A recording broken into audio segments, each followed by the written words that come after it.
Welcome to Group Text. My guest today is authentically himself, even though he shares his name with one of literature's most gifted writers. Toni Morrison, with a Y, is a journalist and now the senior communications director for GLAAD, the Gay and Lesbian Alliance Against Defamation. His interview series, Truth Be Told, returned February 2nd across Plus Life media platforms as well as Instagram, Twitter, and Facebook. New episodes are released every Thursday. Please welcome to Group Text, Toni Morrison. I'll get to Truth Be Told in a moment, but I want to start with this. During the pandemic, you published a very, very personal essay on the Good Morning America website about your HIV diagnosis 8 years earlier. It's incredibly moving and incredibly insightful into the world of people living with HIV. You know, we're all in lockdown, and what at that moment made you actually put, I was going to say, pen to paper or fingers to keyboard? Totally. Well, first of all, thanks for having Toni with a Y Morrison on with you this week.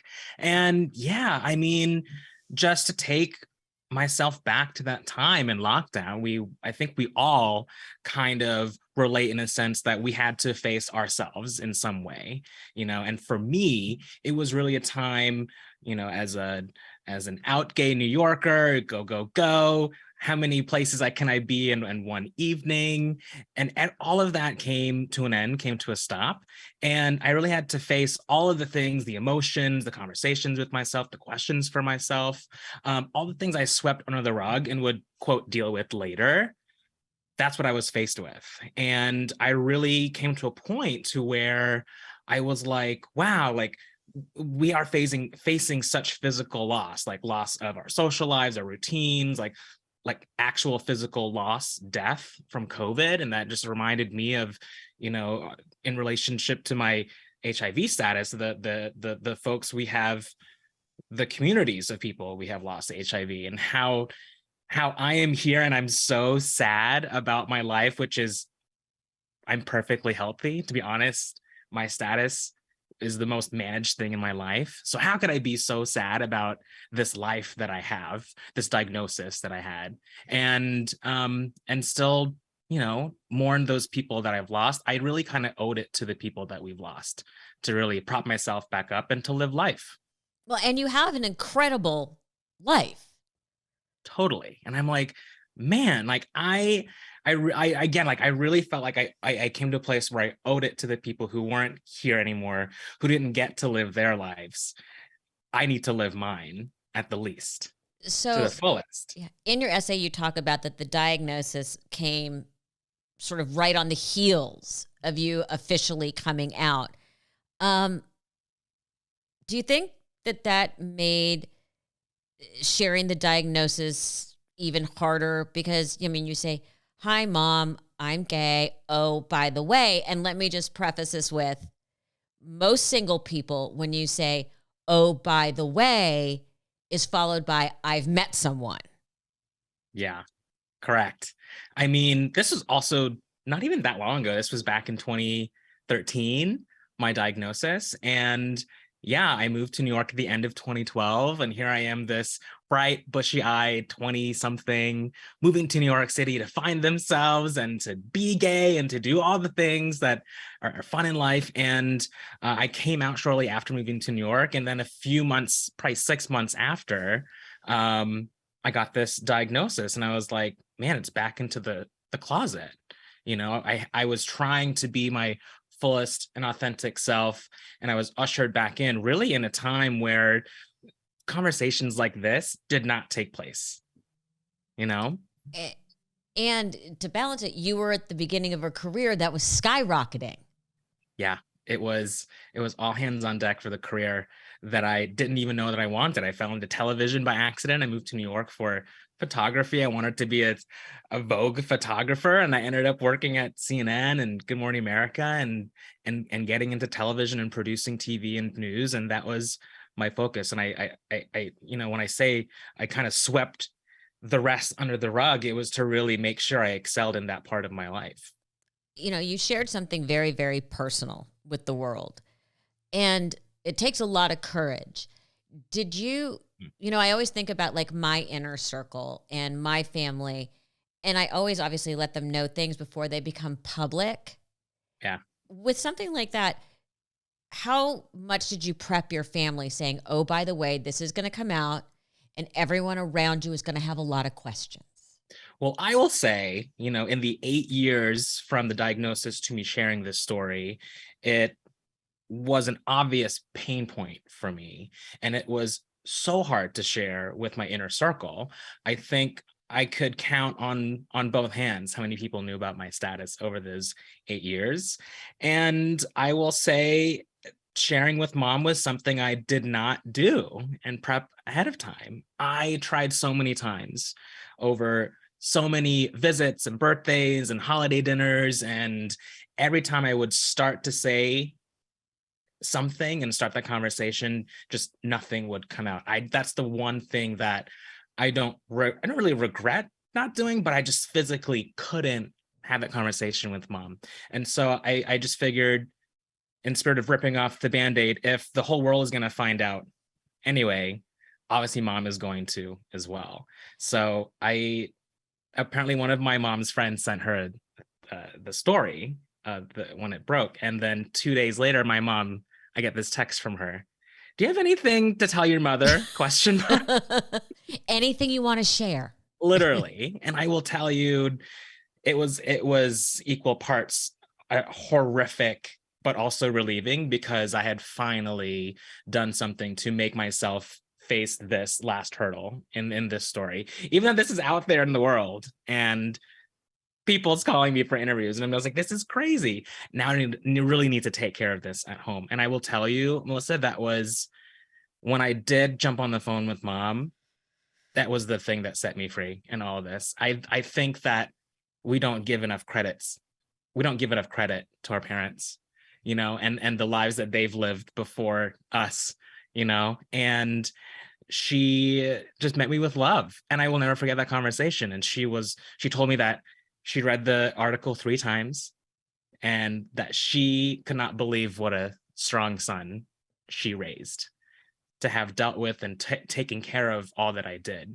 in the way that I did. And then we have a no more secrets policy in the household. So it's a wild journey, but I think that for me, in withholding that and really holding myself to a corner eventually, was the way I needed to cope with that. It feels like to me, just listening to you, that was the real first moment of living your truth. Because sometimes you have friends, or like for me, when my parents were alive, or with my son, once I have to tell them something, it's real.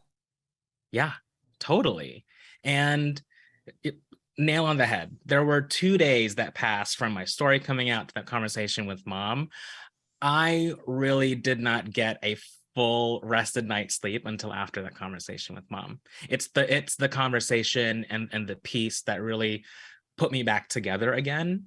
And she shared some medical things that happened to her that I didn't even know about. So I was like, what the hell, mom? Like, what? Like, what? So we're better for it. And yeah, I'm incredibly happy and the happiest ever. And in the end, yeah, mom fixed me. Which is so lovely. And I love the fact that your first reaction, though, is, how could you have not told me about blah, blah, blah, blah, blah? You know what I mean? Like, really? You're keeping secrets from me? She's like trying to one-up me, and I'm just like, wait a minute. Hold on. Who's this about? But that's my mom. Why do you think it is so hard for people to, and I find this such a confusing statement, to live their truth? Yeah, I think that shame has a lot of power. We're told we're told to live a certain way, whether it's the media we consume or the circles that we're in. And I think that I was reading some Brene Brown recently that kind of unpacked this. And a lot of us, when we're faced with surviving or just trying to live life, we end up finding places or people or things to numb the pain. But when you're numbing the pain and you're trying to diminish that pain and shame, you're also diminishing your light. So when you are, putting yourself down, you're putting your whole self down. And I think that as a society, we've kind of normalized just trying to get by and trying to be like everybody else, when our truth is the best part of who we are. It makes us who we are. And really, it makes us connect in ways we wouldn't have imagined, like conversations like this. Who Right. knew, you know? What's so interesting to me is also the fact that, so here you are, you're this hot young producer over at Good Morning America and ABC News, and one of the, and I hate using it, one of the golden children, like they see the future for you. It had to be terrifying to think, okay, I might be also putting on some levels my career at risk, but you actually ended up gaining a lot of respect from ABC News, Yeah. and they had you spearhead, I just want to make sure I get this right, the creation of the news network's first employee research group for the LGBTQ plus journalists and allies. Yeah. I mean, Did listen, that the catch journey, you by surprise? I mean, and this is a I big corporate, publicly owned company. yeah, totally. I mean, the journey to becoming the chief gay at ABC News is quite something, let me tell Well, you. they have a lot of competition. You got Robin Roberts. Totally. And that was part of this matrix of just kind of being in television, trying to sit in the back of the room and learn, and trying to blaze my own trail in some way. And really kind of what started as a few years into my first few years at ABC and GMA, they wanted to produce something with the Pride Parade, and it was on a Sunday, so nobody wanted to work it. And then they assigned really a few individuals that were not of the community to go and just do a Facebook Live, at the Pride Parade. And then I was like, okay, it's, first of all, the Pride Parade is not something you're able to go out and go live from. No, So I was no, like, no. Bad, especially in New bad York. idea. So not for a major news network like this. Bad, On bad paper call. does not look correct. So I was like, damn it, like, let the gays produce their month, their event. And that was around the time we're also just starting to click, like, wow, there's so much we can do around content, storytelling, and sharing of experiences like ours that didn't exist at the time. So fast forward, we ended up producing, really, I stole a couple anchors and cameras and TVUs, and we just made a show. And the network came back and was like, what is the show you made? Did you not have resources to do it? And I'm like, no, of course not. And that's also around the time streaming kind of took off. And so ever since then, they started to resource us with the Heritage Months and really help us tell our stories. And, there's a careful balance between what issues you can, or opinions you can share and be a journalist. But, LGBT issues really are actually not issues at all. It's people's lives and how we exist. And I think we struck a really smart balance with that at ABC. And the Chief Gay was born out Which, of that. I mean, that's such a years from now, people and young journalists are going to look back and be like, I want to be like him. Doesn't that It's, seem odd? when you're in it, it's so crazy because you're working so hard. And a lot of times I look back and I was like, wow, that was not a nice conversation I had, but things had to be said. But look at us now. We're Emmy nominated. I still say we, by the way, Emmy nominated for so many shows for inclusion. I brought the network their first GLAAD awards, and that eventually that brought me to working at GLAAD now, where I can tell these stories full time. And then with the team at Plus Life, they came to me with this the storytelling idea to help other people tell their truths. So it's kind of domino effect, really, in the same way that I moved to New York and kind of just had one idea of what I wanted to do and ended up doing a litany of other things. I've always been that person to just take the next right step and let the universe do the rest. And there's definitely that threaded into how I was able to tell my story. And then, like, working at ABC, I was overseeing digital and social media. And here I am telling these queer stories, right? And then my own story wasn't out there. So going into COVID, that was already on my mind, but the pandemic and lockdown really locked it in that this was something I needed to not only deal with, but to share with the world and inspire others, because how I lived in secret and shame for 8 years is something I don't wish on anybody. I mean, it's unfathomable to me. I And mean, I'm like that, a happy guy, I not that I put on a face, but it was definitely one of those things where you go out with friends and or dinners, whatever, and you get home and you're incredibly lonely and oh, sad. It's a different and, version of yourself. and you're like, it's always lurking. It's Yeah, always lurking in the back of your totally. mind. And then there's a layer of working in TV and media and having to keep that persona and reputation, and of all things a morning show, everyone's happy all the time. Oh, And it weighed on me for a long time. But I'm happy about where things are so now. And my mission today is to make sure again that I just really want to inspire others not to live that way, because there is more of us where no one is alone in this in their journey. So, truth be told, starting at second season, you've got Woo! stories from people who have lived their lives authentically and on their terms. I think I understand, obviously, now why you chose that as your mission statement. Yeah. What guest so far has surprised you the most? Mm. Great question. Well, I will preface this with it really has become, I was nervous going in because I was very much a producer coming up in TV and media, not like a on air, on camera person. So I went at it with not hesitation, but a balance of optimistic caution. I really, all of my trans guests have been really shocking in the best way to me. That's I wanted to invite people to tell their stories because I told mine and I was like, there has to be more out there that feel this fleeting feeling,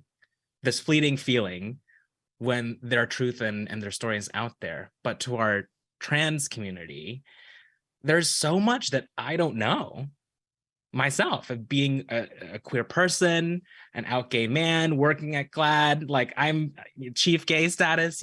There's so much that I don't even know about our community, and here are people and voices and stories that are teaching me. I will say Cassandra James, who's in General Hospital, is in this next season. This next slate really excites me. It's really awesome.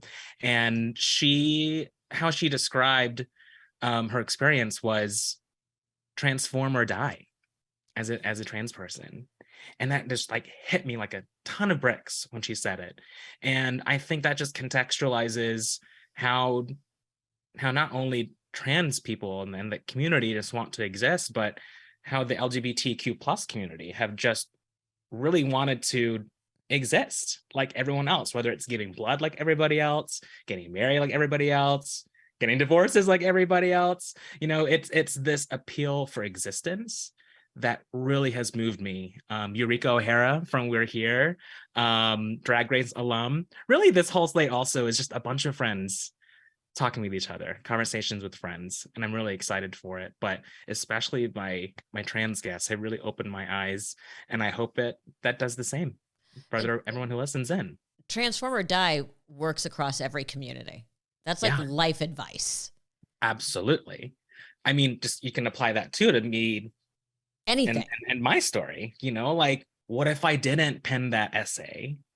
Not that I think about that often, but like, where would I be right now if I didn't write all that down? If I just kept the lid on things, where could we be if we did share our story and are the light in the world by just existing, but also on the other side, allowing people that room to exist too. Absolutely. So you have said, and I hate having to quote you at you, our story, because it's always just like, what you said. Our stories are superpower, and it is our superpower. And it reminds me, it's reminiscent of Studs Terkel recording the histories of different people who were involved in like one central idea and one moment in history. Is that what's kind of behind your interview-based style of storytelling? Or am I getting way too deeply intellectual other than I just want to make a really entertaining show? No, I will say the entertaining piece is so secondary to me, just wanting to get under the hood of someone's thinking and experience. And when you quote me on your story as your superpower, what I really mean is, out of all the things in life that push pull in life across so many layers, the one thing that no one can take from us are our stories. It's the one thing that no one can tell us how something went or how we felt or what that experience was. And that's why it's our superpower, because it's ours to tell, and it's ours to tell the people who we trust that story with. But you're a journalist at heart. And 100%. the Shoah Foundation, one of the things they do is record the history of all living Holocaust survivors because they're dying so fast. And the only book that, I mean, I know there's other books, but the sort of most well-known book about the beginnings of the AIDS crisis and the whole evolution of the gay community was And the Band Played On. As a journalist, do you have any desire to start taking down these stories and yet still be able to save them for posterity, but also be able to record people who are living it now, not just in hindsight? Yeah, And by the way, if this turns into a book, I get a royalty. I have said it on air. My boyfriend is a lawyer. This will stand up. So don't even try and cut me out. Oh my goodness. I'm just We heard it putting here that out first. there. It's on the record. If you On the run with record. this, I get points. That's so funny. And I've been nudged by a few people to get to book writing. And I'm just like, with what time? With what time, you guys? Yeah. But no, I think that's a beautiful way to put it and contextualize it. And we should always be honoring the shoulders that we are on, right? That we should always be remembering what happened, and really that informs where we're going. But I think that on the same coin also is really just helping move those stories forward. You know, a lot of what we're seeing, again, I have to reference the blood donation stuff, because up until recently, gay men couldn't give blood at all. Right. But explain to people that, because I did read that story. So out of the HIV/AIDS crisis of the 80s, when testing capacity didn't exist at all, and HIV was a scary thing, the gay men were barred from giving blood at all. And over the years, or the decades, the FDA, you know, who makes these guidelines, they have loosened restrictions and deferrals for gay and bisexual men specifically. And the FDA had ended up loosening it from 12 months to 3 months, saying that gay or bisexual men have to abstain from having sex at all for 12 months or 3 months before being able to give blood. And here we are up until the pandemic, where these rules were still in place. And it really became discriminatory, because it really just harkened back to the scare and fear of the HIV/AIDS crisis of the 80s. Science and testing capacities today, we can detect HIV in blood within 10 days. Why are we saying gay men who are sexually active can't give blood for up to 3 months to a year, when other countries also have just recently removed their restrictions altogether? So I mention that, I bring that up because, yes, we have to honor the past and inform ourselves where we're going for the future and honor that. But we have to also be cognizant of not fearing the past in the present, because I think that's also what bleeds into shame and keeps people out of their own light, because they're afraid of what society has whispered to them about fill in the blank issue they've been going through. So honor the past, but be present when you're celebrating in the present too. And I think that's what will really change, is really being able to talk in that way. You know, and I always think about my son. Kids are growing up, and my son is now 22, and lived, you know, college during the pandemic and all that stuff, and living in this crazy cancel culture, and you can't say this and you can't say that. And, you know, I used to say to him when they would hear to be talking about safe spaces, it would be like, let me explain something to you. The world's not a safe space, so get over it. how do you teach them positivity? Because most of the things he's seen since he was a teenager has been really grim. I mean, starting Yeah. with the loss of my mom, and he was 12 turning 13. So all of his teenage years between, just the environment and then COVID and then this and horrible race relations and all this, there's been so much negative coming at him his whole life. I hear you. And I feel like there's like, And he's a very happy kid. But how do we teach them positivity? I mean, I feel like there's a new asteroid about to hit the Earth every 2 weeks also. So there's that. Yeah. But I feel you. I think that it's really about finding and surfacing positive conversations. And I hope that Truth Be Told is part of that, and outputting positive conversations and stories and experiences into this mix of doom and gloom. I would say that the positivity and optimism is out there. It's just about cutting through a lot of the noise to get there. What we're really seeing is people who are coming forward with their experiences and want to be seen in the world. So it's how we should respond is to just specifically on the pronouns bit, if someone corrects you or if you're in a position where you want to ask for pronouns, it's apologizing if you need, thanking, acknowledging, moving on. I think that we just have to be more chill with the conversations we have with each other. And sure, if you're in a room or presentation or group where they want to say to IAS plus Q, there's probably a reason how that group ended up there, because there are individuals that were wanted to be represented and seen in a way that they really didn't a few years ago. By volume, all up front, it's a lot. And I think what we'll see is just people who will come forward with different experiences that don't have a name, don't have a label,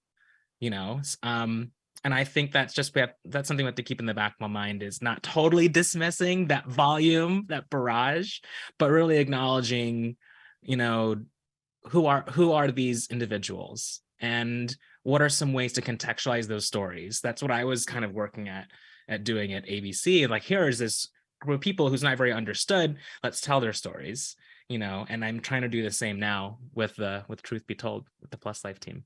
And you are, but you just brought up pronouns. Yeah. Which makes me crazy. Okay. Tell me, Melissa. Let me have it. Okay. No. First of all, I understand using the correct pronoun for how somebody presents. You get to pick he or she. I'm all good about that. But I started to think about the fact that he and she, if we want to be very elevated about that, do not represent someone's sexual preference. Sure. Right? So when did a pronoun become a way to announce someone's sexual preference, when what we're supposed to be acknowledging is how you're viewed as what sex you're viewed at? But I really have problems with this because probably I'm always fucking up. Yeah, I think that's, first of all, put me on the group text. Whenever you have a question, text me. I got you. I think that, again, I'm going to bring in the term shame here. I think we self-shame when we think we fuck things up, or we are going to offend somebody, or we don't want to get canceled. I think that when we approach these situations, the key is that there is not the same applicable label for everyone, and there is an expanding selection of alphabet letters, I'll put it that way, because there are more people who feel more confident that their experiences and stories are going to be heard. Right. But on the other side of this, I will say that there's different dimensions of existence. So there is sexual orientation, which we are all very used to, and gender identity, and then gender expression, how we express outwardly show to people. And I think that those are three main dimensions and levers or spectrums, you could say, and anyone falls in any of those three places. Think about sliders. There's an infinite amount of means to exist, not just who and how you love, but how you also present outwardly to the world and how you feel on the inside to yourself. So if you encounter someone who uses the pronouns they them, it's okay to ask why. Right. And their journey to that.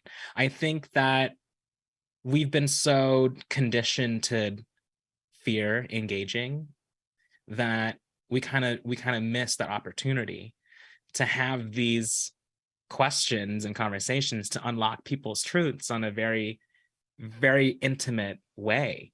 And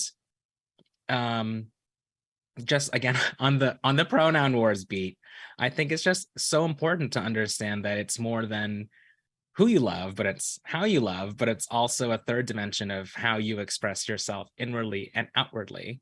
And if you are so confident and trusting of the people around you to put yourself out there into this culture war to be seen as something other than a binary, I think there's some grace to be extended to that person too, of just being able to say, oh, this person trusts me with their story. That little bit, that pronoun is just a little bit of a huge story that I think that deserves acknowledging instead of a, well, here we go sort of reaction, which is the knee jerk.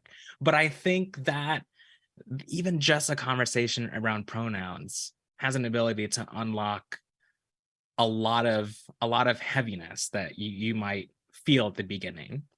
That interaction you're probably fearing is probably one that will leave you very enlightened. And that's not my story to tell. It's very much the other parties. But I think really trying to engage some people in that conversation and their journey and understanding what makes them and they them could be totally different than another person who identifies as a she they. There's totally different experiences. But I think that starting in that space of just really not fearing engaging people with their own stories will help you tap into your own. I love that. I love that because you have people living in fear of messing up rather than saying, teach me. 100%. And that really kind of just back to it's back to basics of human engagement, conversation, loving and talking to your neighbors. It really, that what you just said is exactly what brought me out of the closet again with my status, because people in society was telling my story in a way that wasn't true and affecting me in such a negative way, turning me down for dating, just off-color HIV jokes at brunch or whatever. It doesn't even matter that they didn't know that I was dealing with these certain things. Those conversations and comments should have never happened in the first place. So I draw a lot of similarities and compassion to people who are dealing with the same emotional damage and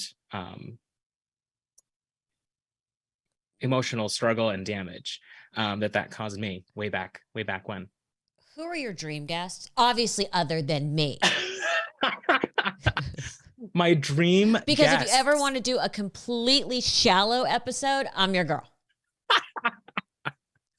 We're going to have to put you on the next slate for sure, the next season. Yeah, but just don't expect depth. Oh my goodness. I can be your April Fool's episode. And today we're going to discuss choosing the right fabric. Oh my gosh. I love it. I love it. No, oh my goodness. You know what the magic of Truth Be Told I've discovered is it's not about just queer experiences. There's a lot of straight cis friends and celebs on there. I really want to talk to Brene Brown, is one of my biggest author idols. She researches shame for a living. Mm-hmm. And I would love to unpack that on a very scientific and high level. Madonna, obviously. Only if she gives you good seats and backstage passes for the tour.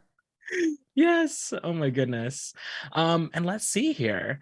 It's interesting. It's hard for me to think of a top tier person only because you're gonna hate this. I feel like I have access to everybody and everybody's my friend. Oh, excuse me. So Really, we have no trouble ever booking the show. It's just, oh you my know, they're goodness. banging down my door. I will Like, say I like just you, but fuck you.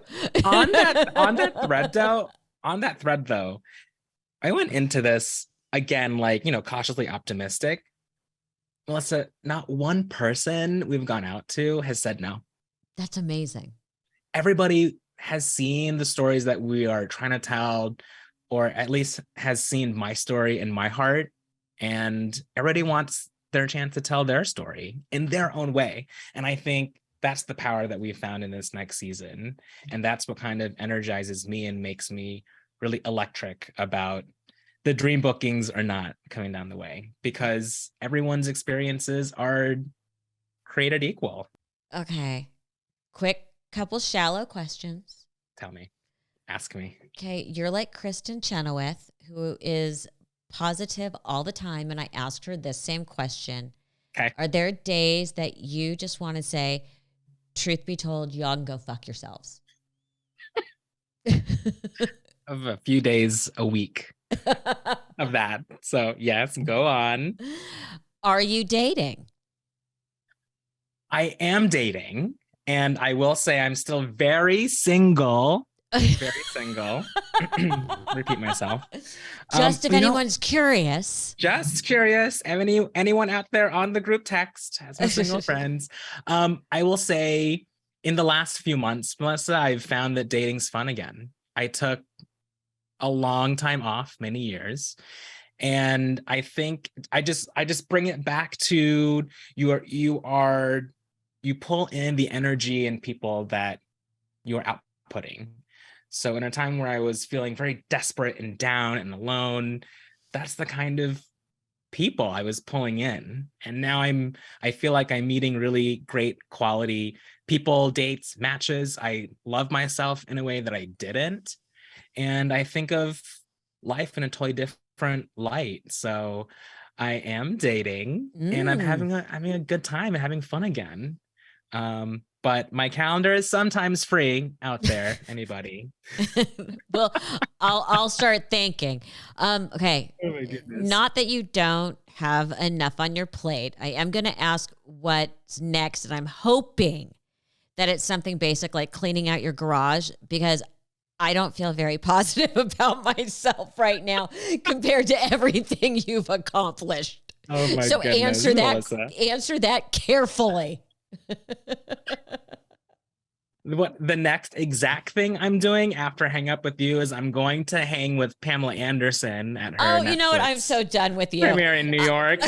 I'm so done with you. Maybe I'll book her. I'll do a live booking. Oh my goodness. Toni I'm Morrison, still a booker producer at heart. Toni Morrison, you are phenomenal, but I really don't like you right now. I mean, I will probably pit stop at Taco Bell on the way back home, but okay, that makes me those feel... are the first few things on my list. I love a Taco Bell visit. I can't, you got to call me and tell me all about Pam. Can't wait. Looking forward to the 100% book. Truth be told, second season just premiered.